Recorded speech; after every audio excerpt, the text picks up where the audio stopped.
Pledge of Allegiance. Thank you. Dear Heavenly Father, thank you for this day and your many displays of love through tangible and intangible blessings too numerous to name. Bless the city of Norfolk. Bless every resident who resides within its boundaries and every city employee who works to make our city great. Bless our mayor, our city manager, and this council as we labor together in the calling of public service.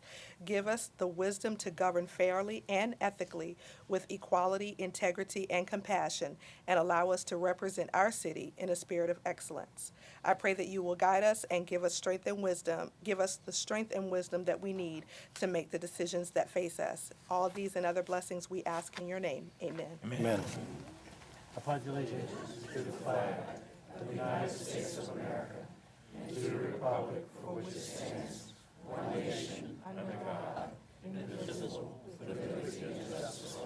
Thank you. Thanks very much. The clerk will call the roll, please.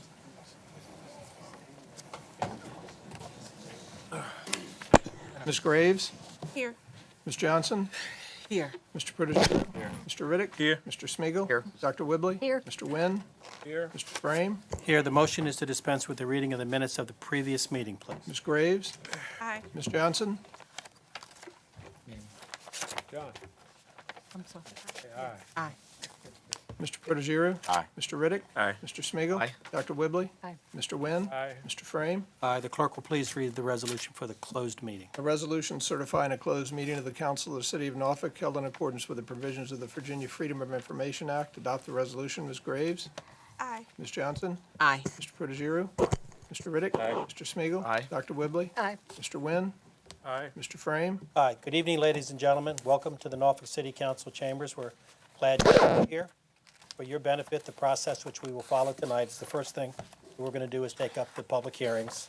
We have a number of them on tonight's docket.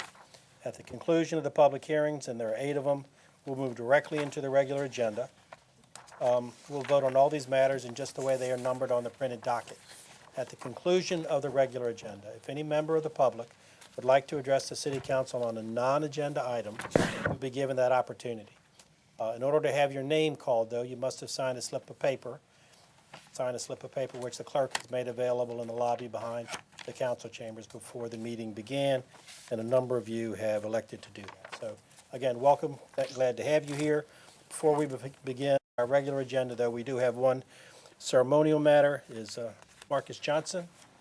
Marcus Johnson here from the Virginia Statewide Neighborhood Conference. There you are. Okay. We understand that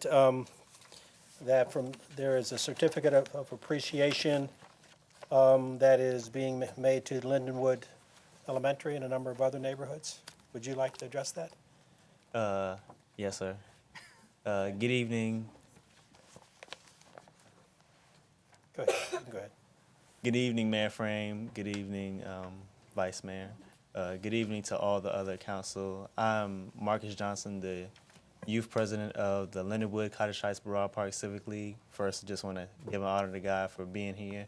I want to give an honor to my parents and give an honor to my community for being allowed to come and accept this award on the behalf of the Lindenwood Cottage Heights Broad Park Civic League.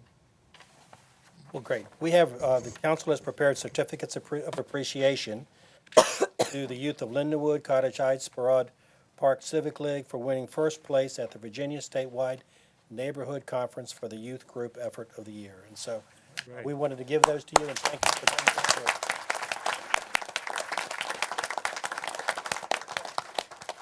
Sheila, would you like to hand out these certificates to everyone who's come? We want to make sure everyone gets here. We really think that's a wonderful accomplishment, and we appreciate you taking time out to come down here and let us recognize you for this great award. All right? Thank you very much. Thank you. So, Paul, thank you. could we Yes. recognize their parents? Are they? Sure. We have the parents of the award recipients as well. Would you like to stand? Great. Thank you all for being part of it. They want to take a picture.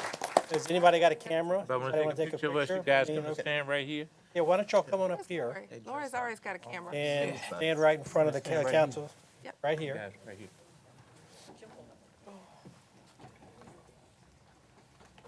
There you go. Everybody tighten up here. right? No. Yes, okay, Easier said than done. here we go. Yeah. Speak for yourself. Okay.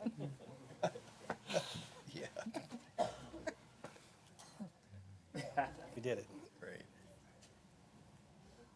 Okay, 1, 2, 3. Smile. You know I got mine. Right? Okay, all right, thank y'all. Thank y'all again, appreciate it, okay. Okay, thank you. We'll move directly to public hearing number 1, please, Brett. Mr. President, this public hearing regards the West Norfolk Marketplace LLC, and it was continued at the September 15 meeting. And we've been notified that there is a recommendation to refer the matter back to the Planning Commission. All right, I understand that. So the motion is to refer back to the Planning Commission. All right, that's the city manager's recommendation. All right, call the roll, please. Ms. Graves? Aye. Ms. Johnson? Aye. Mr. Protogiru? Aye. Mr. Riddick? Aye. Mr. Smigiel, Aye. Dr. Whibley? Aye. Mr. Wynn? Aye. Mr. Frame? Aye, public hearing 2, please. Public hearing 2 is scheduled for this day to hear comments on approving a lease agreement with Garden of Hope, Inc. as lessee for the property known as Harbor House at 1609 through 1617 Lovett Avenue in the city. All right, Mr. Albert's here to answer questions if we have any. All right, call the roll, please. I have an ordinance approving a lease agreement with Garden of Hope, Inc. as lessee for the property known as Harbor House at 1609 through 1617 Lovett Avenue in the city of Norfolk. Dispense with the charter requirement for reading the ordinance and adopt. Ms. Graves? Aye. Ms. Johnson? Aye. Mr. Protogiru? Aye. Mr. Riddick? Aye. Mr. Smigiel, Aye. Dr. Whibley? Mr. Wynn? Aye. Mr. Frame? Aye, public hearing 3, please. Public hearing 3 scheduled for this day to hear comments on approving a lease agreement with Garden of Hope, Inc. as lessee for the second floor of the property known as Stanhope House at 2709 through 2721 Stanhope Avenue. And I have an ordinance approving a lease agreement with Garden of Hope, Inc. as lessee for the second floor of the Stanhope House at 2709 through 2721 Stanhope Avenue in the city of Norfolk. Dispense with the charter requirement for reading the ordinance and adopt. Ms. Graves? Aye. Ms. Johnson? Aye. Mr. Protogiru? Aye. Mr. Smigiel, Aye. Dr. Whibley? Aye. Mr. Wynn? Aye. Mr. Frame? Aye, public hearing 4, please. Public hearing 4 is scheduled for this day to hear comments on authorizing the vacation and release by the City of Norfolk to Watermark Apartments LP a certain portion of 2007 drainage easement located on the west side of Newport Avenue. And I have an ordinance authorizing the vacation and release by the city to Watermark Apartments a certain portion of a 2007 drainage easement located on the west side of Newport Avenue, and authorizing the city manager to execute and deliver a deed of release on behalf of the city and to do all of the things necessary and proper to effect the vacation and release of said portion of drainage easement. Dispense with the charter requirement for reading the ordinance and adopt. Ms. Graves? Aye. Ms. Johnson? Aye. Protogiru? Aye. Mr. Riddick? Aye. Mr. Smigiel, Aye. Dr. Whibley? Aye. Mr. Wynn? Aye. Mr. Frame? Aye, public hearing 5.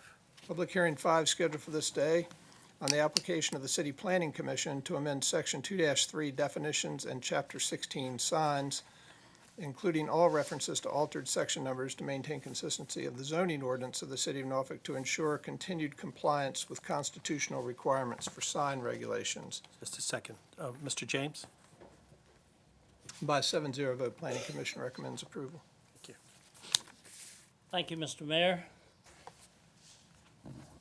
Mrs. Graves, our Vice Mayor, and members of the council, but especially my friend and my city manager, Marcus Jones.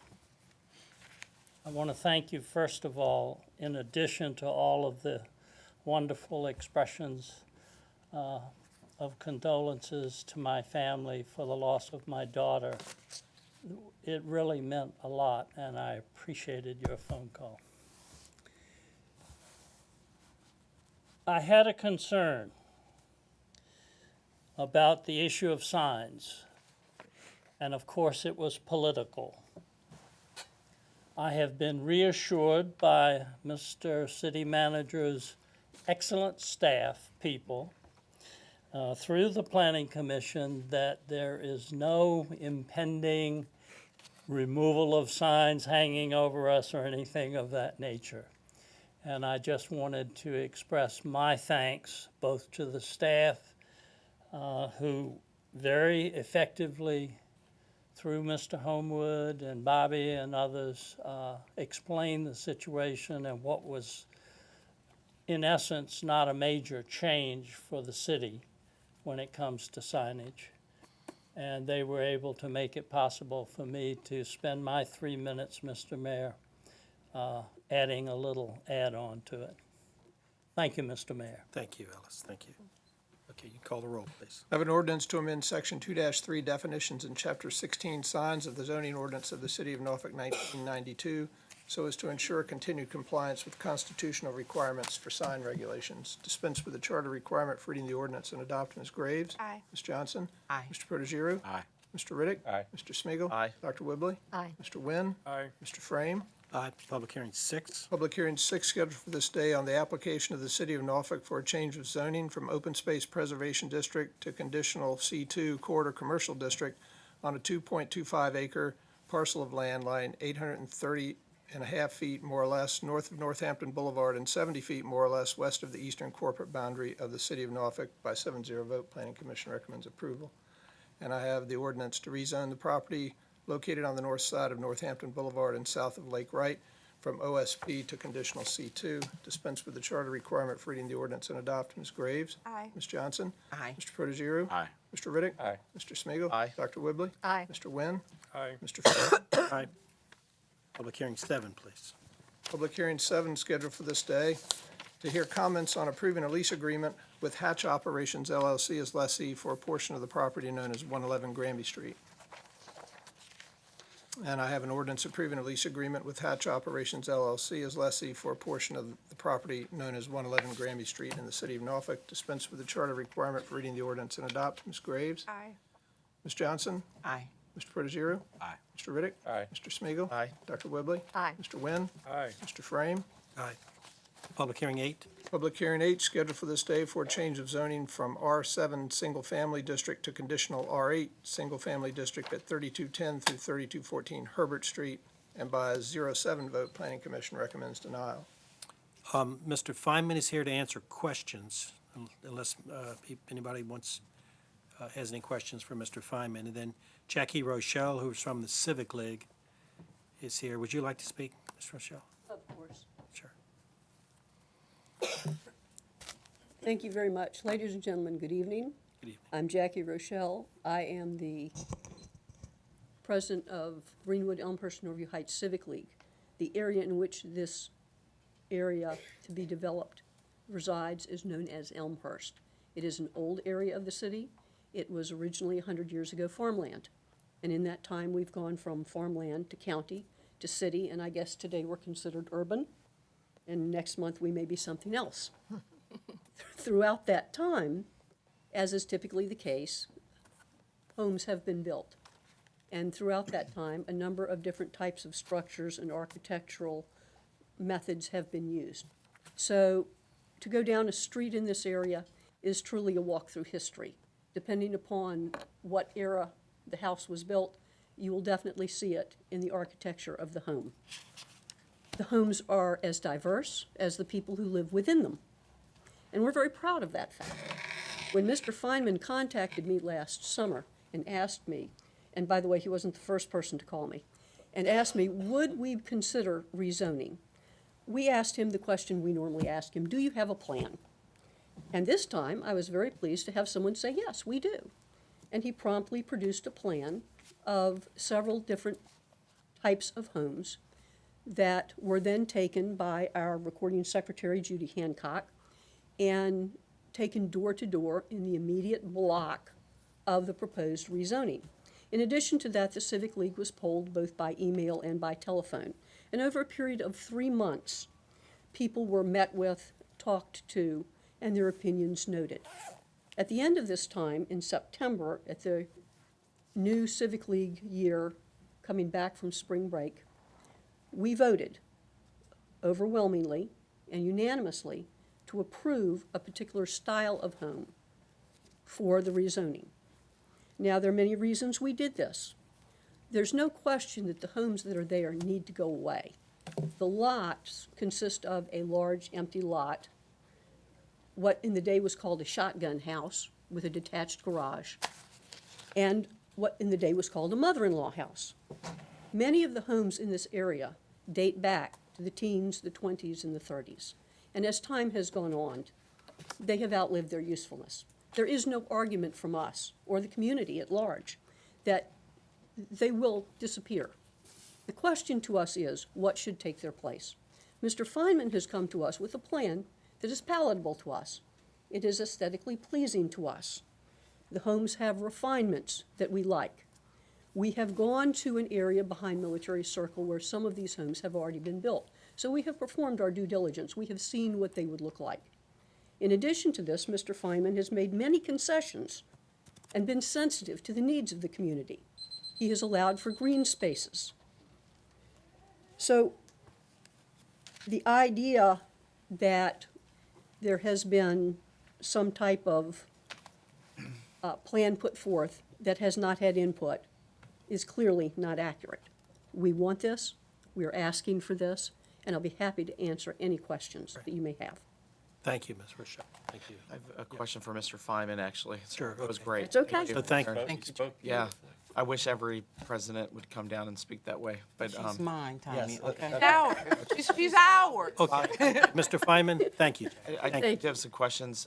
It's my understanding that the planning commission only voted against this because of the refusal to go through the ARB process. And it came up earlier in our informal session on why you chose not to go through the ARB process. And I think you can explain that.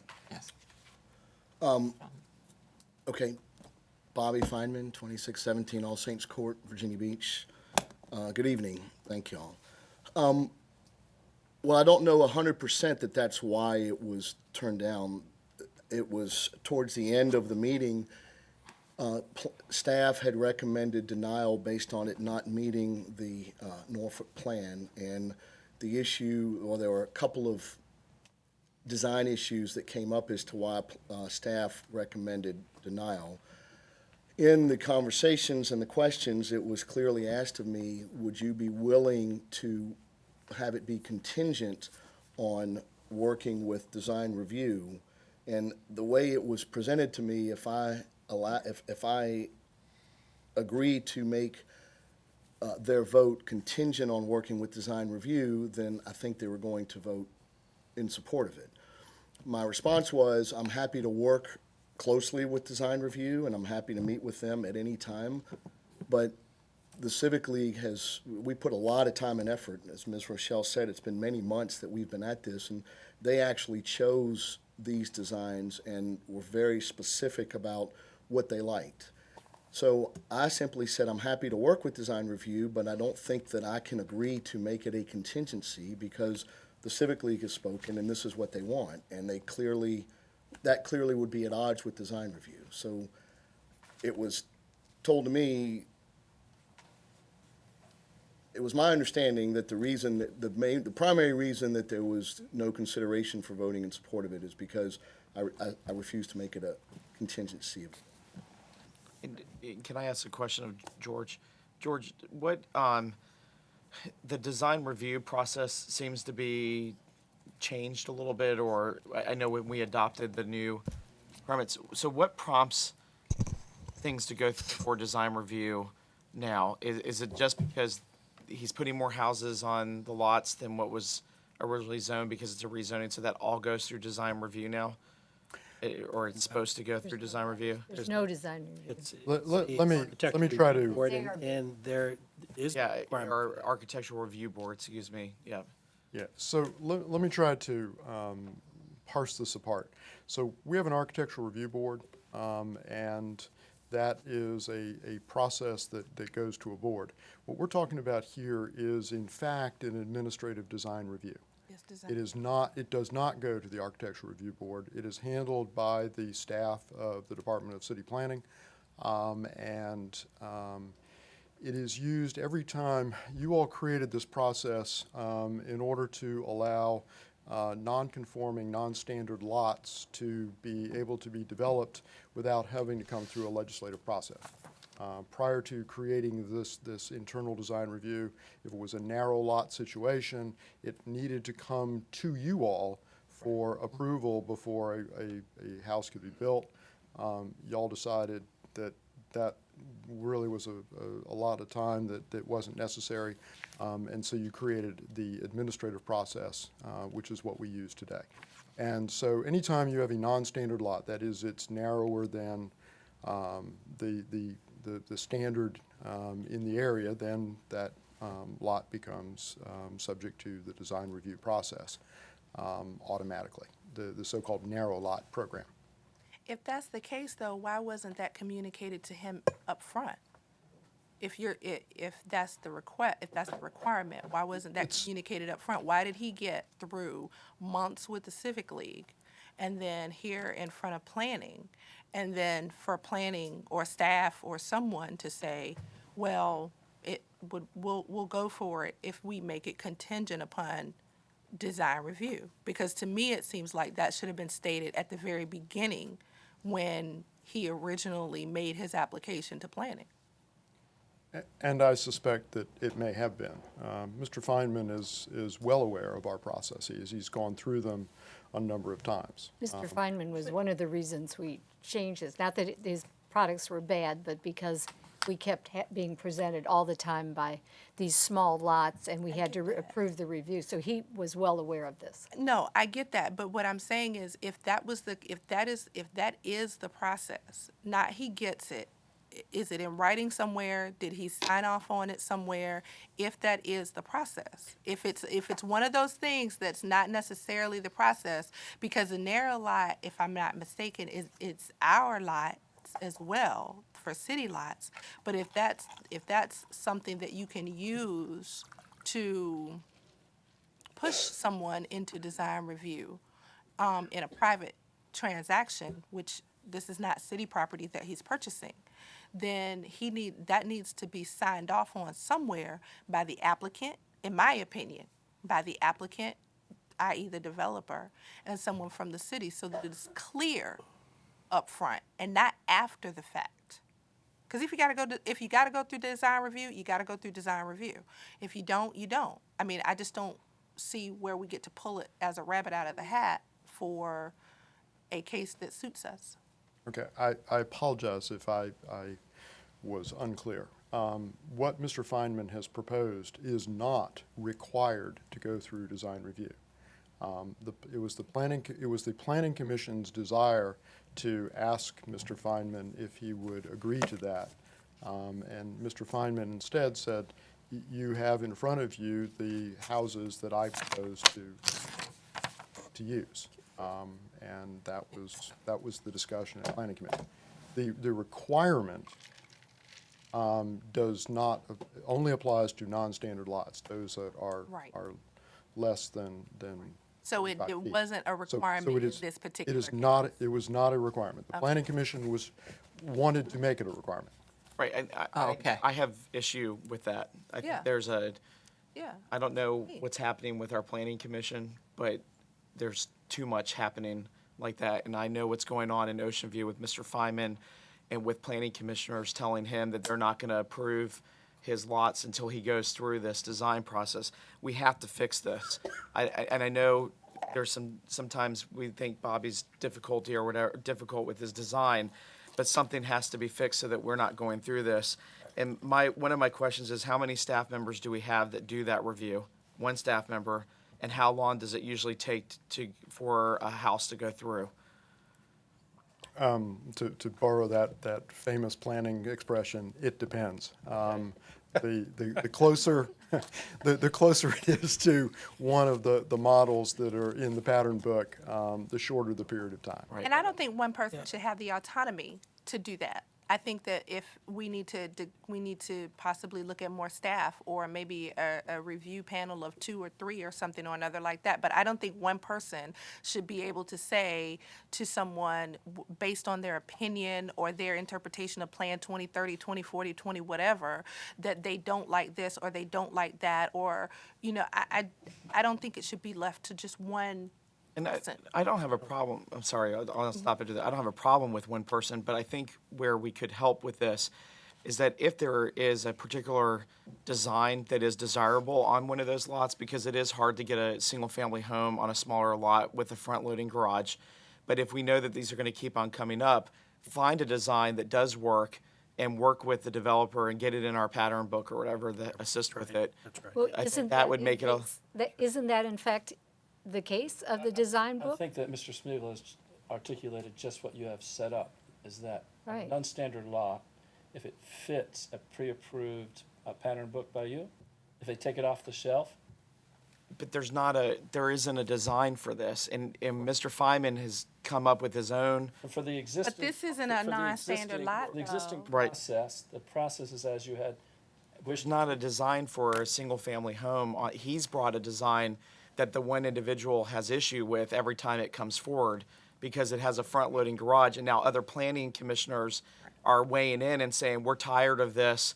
But as I've recommended, Outhouses. right, But as you say, the process is to have pre-approved, on-the-shelf designs. And if you choose one of those, you don't come back to the council. And if you choose to do it differently, then you get a special exception through this council. And we get that part, but this Right. doesn't Which is what fall you were under that. describing. yes. Yeah. That exists, never mind. that exists for the non-standard lots, the non-conforming lots. I think we've asked for this to be presented at a committee meeting so Yeah, that we can so have we'll a go- better understanding of We can go back what's to that. happening with this. It would be helpful for all of us to know that. Yeah.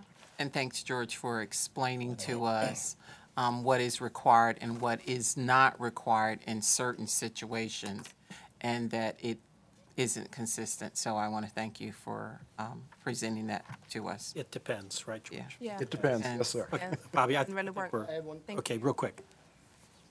So this rezoning that I'm asking for is not a non-standard lot. So there was not a requirement to go through design review.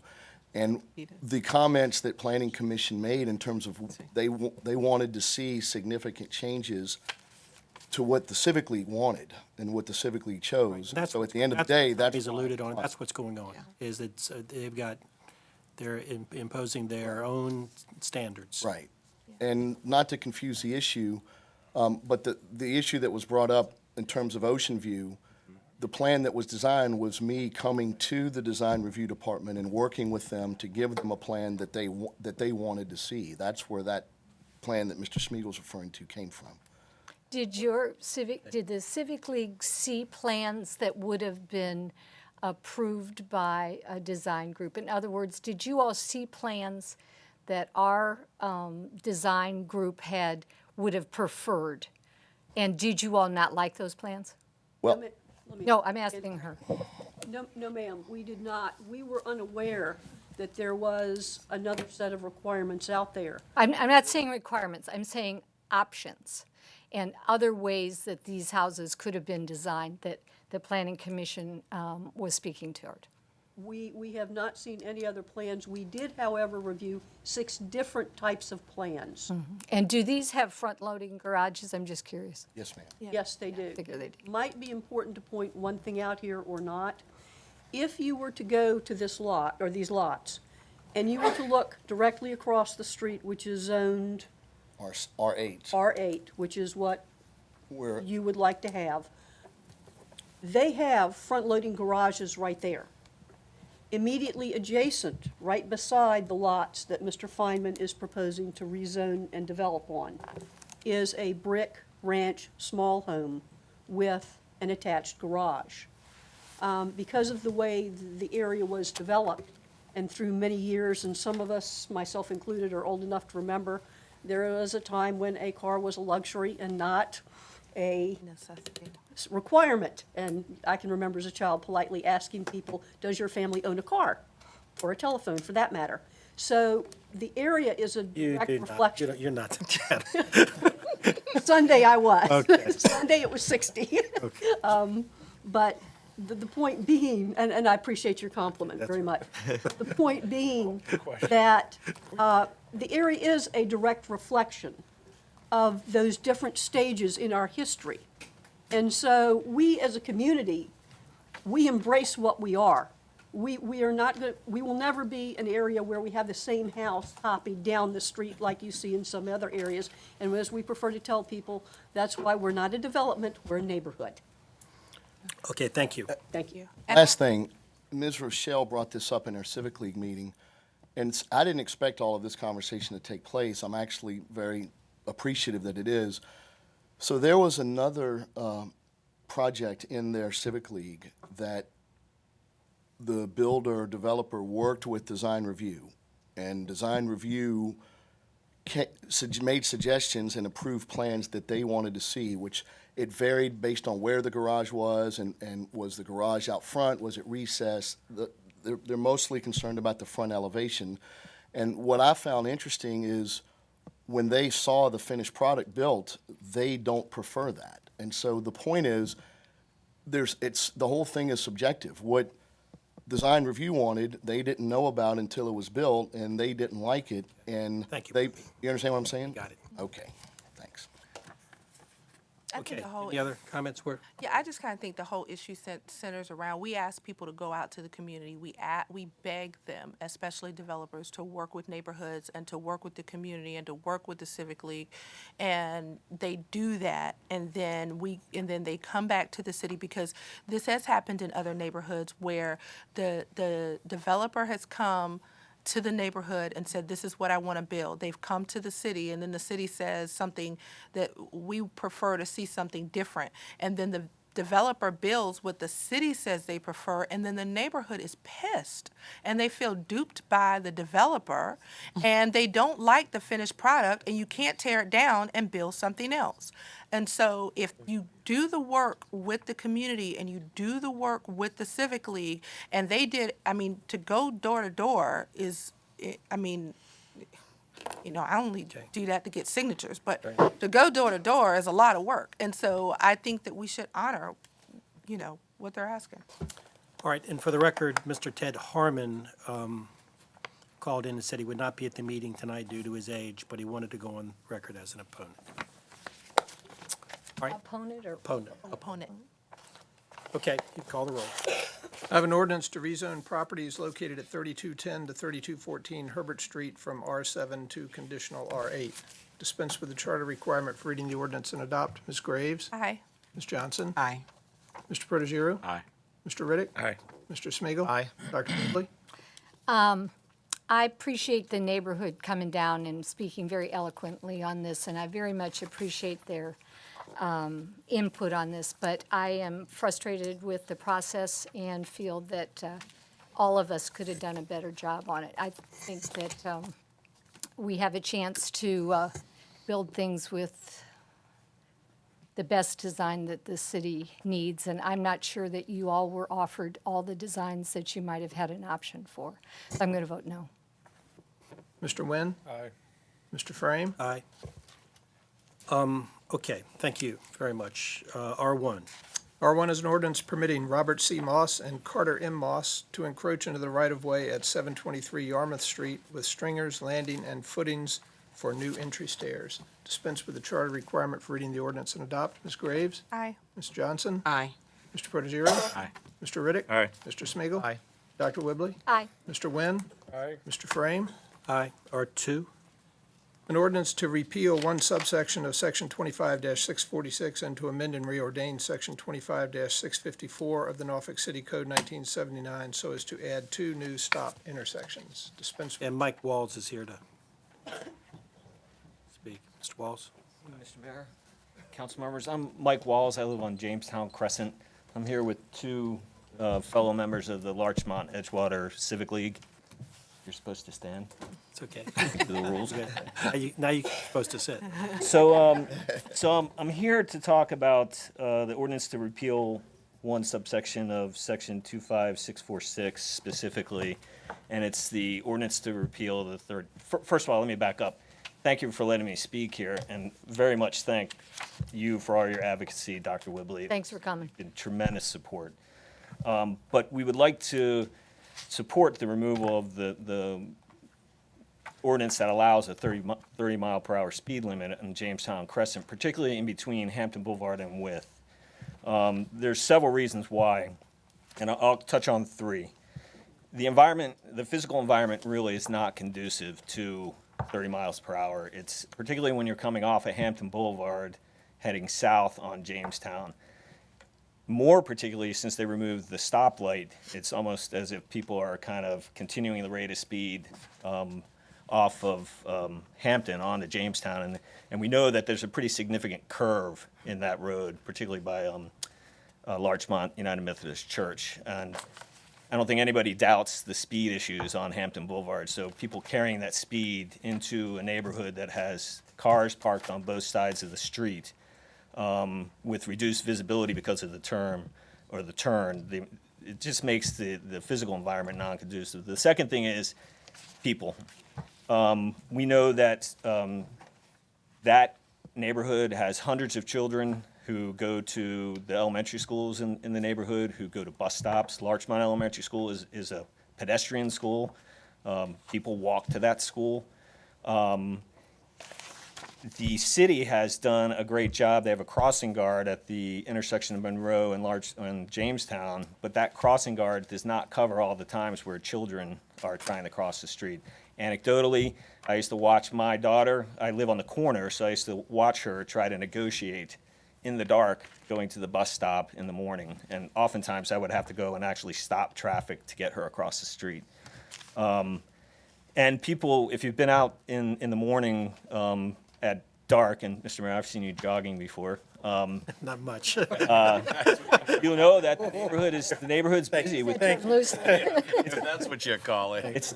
it's crowded in the morning in particular, and so it's a very pedestrian neighborhood. 10 years ago. Actually, it wasn't that long ago. It's really recent. All right, okay. I'm really not just trying to soften you up, but so it's the people. It's a very crowded neighborhood in terms of pedestrians, particularly in the children. The last thing is safety. It's just not safe, and you know, these aren't platitudes, but it's really just a matter of time before somebody gets hurt, and it's really dramatic when you're trying to watch people across the street at Monroe and Jamestown in particular, because the people are speeding. They're trying to get to work and they're trying to get home from work. So I would just encourage you to support removing that ordinance. And I'll just, one closing thought here. The traffic division has been tremendous as well, trying to support us with pedestrian crosswalk signs. When I pulled out of my driveway and got onto Jamestown, I was pleasantly surprised today that there were 2 new pedestrian crosswalk signs in the intersection. Well, this is the 3rd set. Previous sets one was stolen, but they've pretty much been demolished by cars. And I have photographs if you care to see them.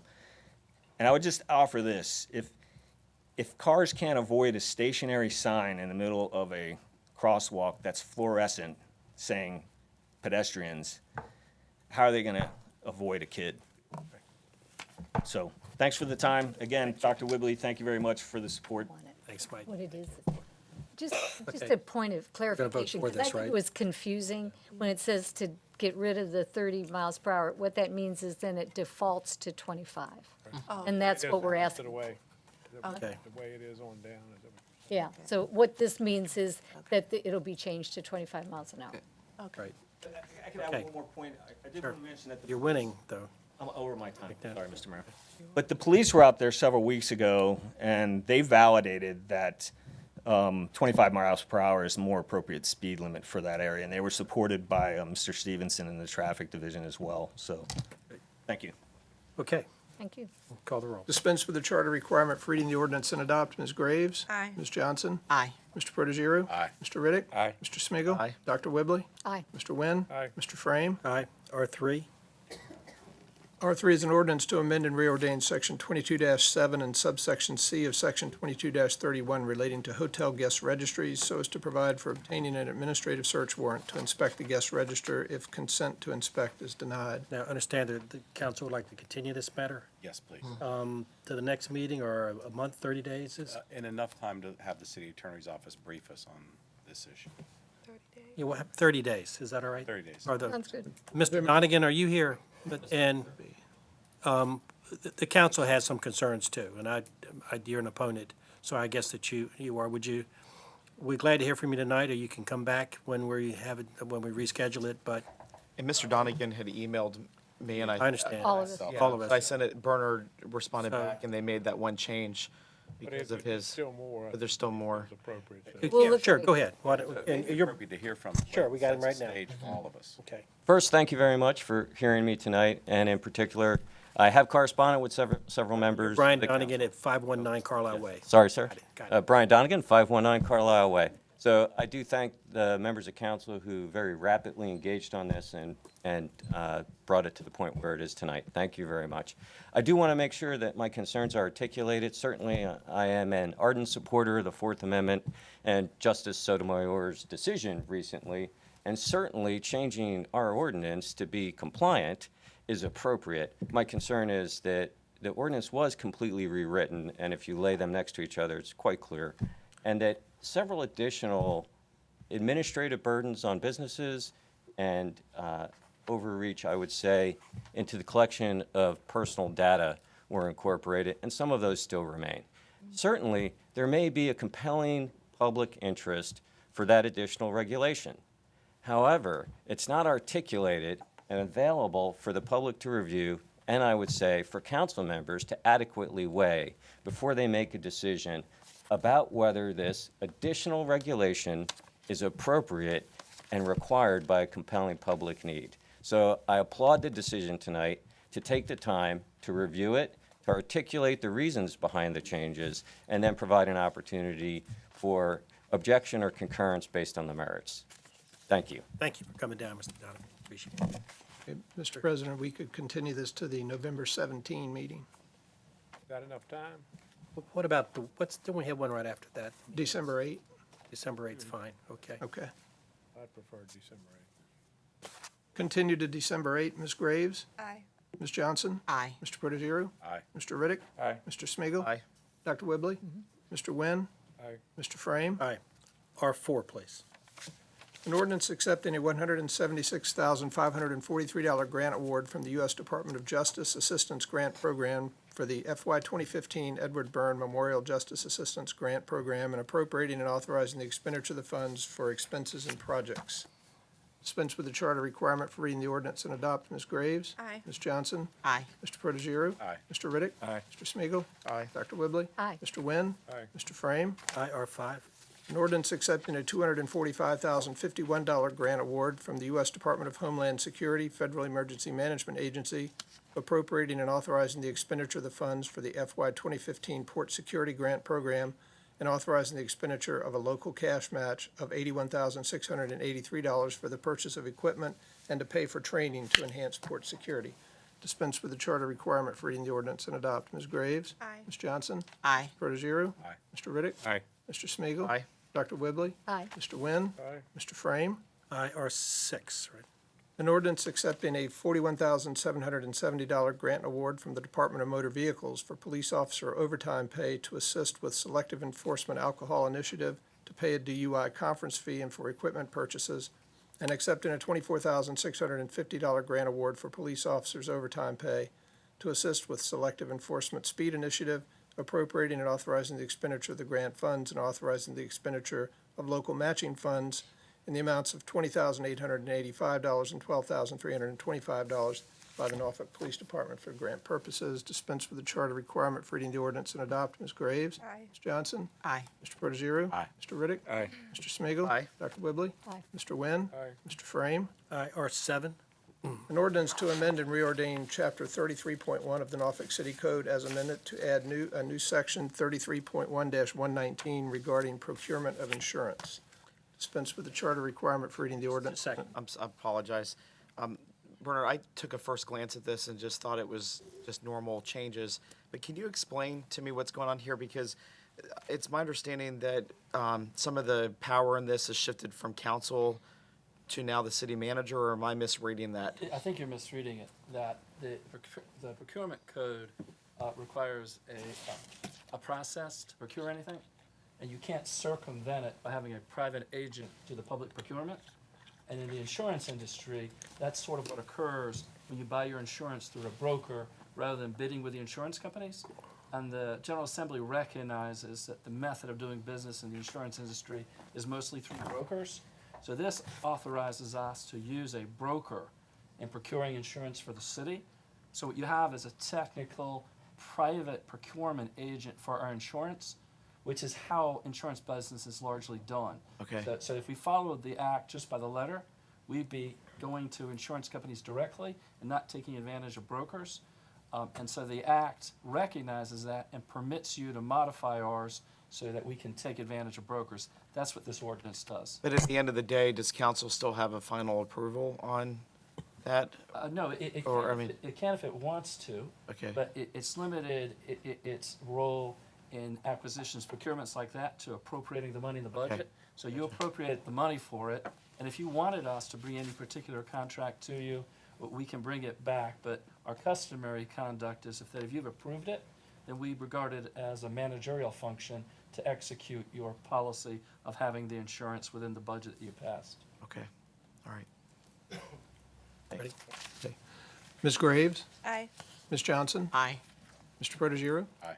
Mr. Riddick? Aye. Mr. Smigiel, Aye. Dr. Whibley? Aye. Mr. Wynn? Aye. Mr. Frame? Aye. R8. An ordinance directing the city treasurer to issue a refund to Crab Addison, Inc. of $2,892.58 plus interest based on overpayment of business license tax for 2015. Dispense with the charter requirement for reading the ordinance and adopt. Ms. Graves? Aye. Ms. Johnson? Aye. Mr. Protogiru? Aye. Mr. Riddick? Aye. Mr. Smigiel, Aye. Dr. Whibley? Aye. Mr. Wynn? Aye. Mr. Frame? Aye. R9.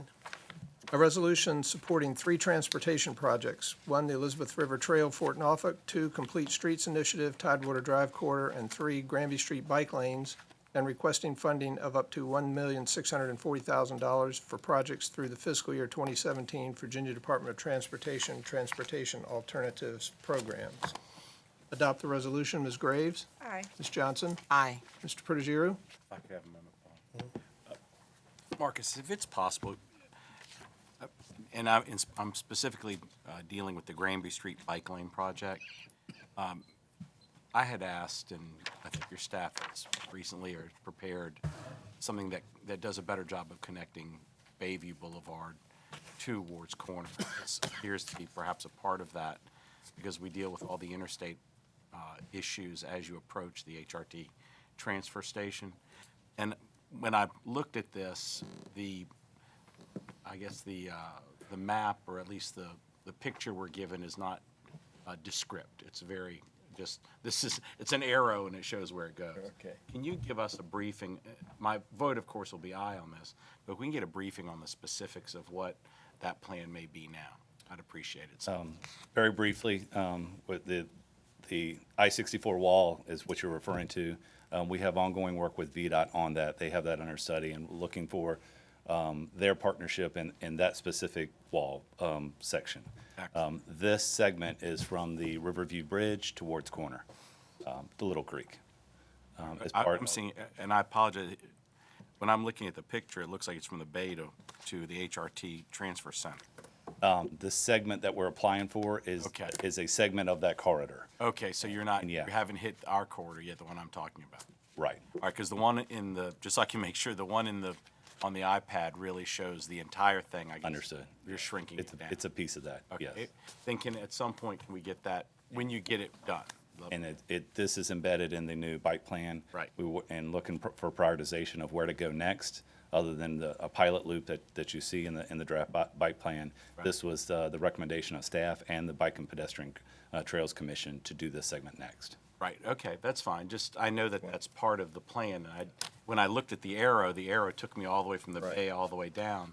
I just wanted to know what we were doing at Ward Corner. So when you get that, we just bring it to us, because it's a very, very important connection. Aye, thank you. Mr. Riddick? Aye. Mr. Smigiel, Aye. Dr. Whibley? Aye. Mr. Wynn? Aye. Mr. Frame? That's all I have, Mr. President. All right, that concludes the formal portion of tonight's agenda.